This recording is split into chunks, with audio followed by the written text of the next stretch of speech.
et sera la première institution à donner un montant qui va être révélé.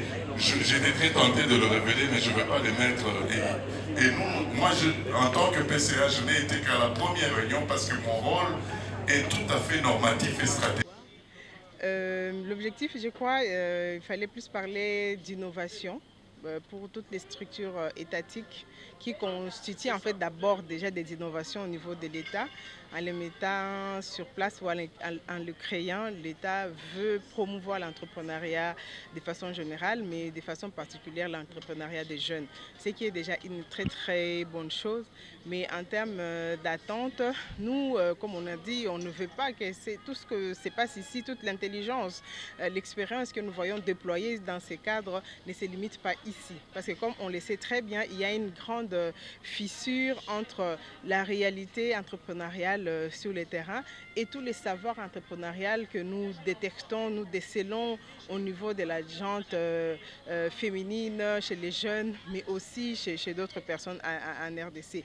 L'intelligence y est, mais nous ne voulons pas qu'il y ait ces mélanges là où nous ne savons pas mêler le vrai du faux. Nous voulons vraiment voir que les choses soient structurées et qu'on atteigne les résultats. Parce que tout ce qu'on fait, c'est pour vraiment aboutir au résultat qu'il y ait des jeunes Congolais qui vivent de leur entrepreneuriat et qui contribuent de manière significative au PIB tel qu'on a dit ici et que le pouvoir d'achat du Congolais améliore. Donc c'est un peu ça mes attentes. Oui, moi comme j'ai dit, moi j'ai évolué dans les secteurs de l'habitat. Il faut d'abord dire que l'habitat c'est un secteur à multiples facettes parce que c'est d'abord le troisième besoin vital d'une personne parce qu'on peut bien manger, on peut bien se vêtir, mais on va dormir où?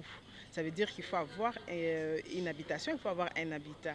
Et comme vous le savez, ces problèmes se posent de manière cruciale en RDC où les entreprises étatiques qui étaient chargées de créer des logements sociaux ou de financer les logements sociaux ont existé il y a plus de 40 ans.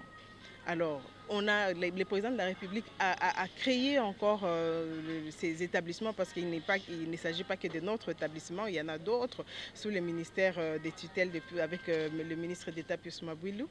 Nous sommes là pour relancer d'abord la création de logements sociaux accessibles, décents et abordables. Quand on dit accessible, décent et abordable, c'est pour permettre à tout Congolais, dans son pouvoir d'achat, d'être capable d'accéder à ces logements. Ça veut dire le pouvoir d'achat du Congolais, on sait très bien que le Congolais vit, la majorité des Congolais vivent encore sous les seuils de pauvreté, mais avec ceux qui exercent, que ce soit dans les secteurs formels, que ce soit dans les secteurs informels, il y a beaucoup de possibilités aujourd'hui qui s'accèdent au logement et c'est sur ça que nous sommes en train de nous atteler en mettant sur place une stratégie adaptée en même temps aux problèmes mais qui apporte des solutions qui soient concrètes. Je n'ai pas eu l'opportunité d'en parler, mais je sais très bien que nous aurons toujours l'opportunité d'en parler parce qu'il faut que les Congolais sachent qu'il y a au Congo, il existe maintenant un établissement qui est là pour faciliter la création, la construction et l'accès au financement dans les secteurs du logement.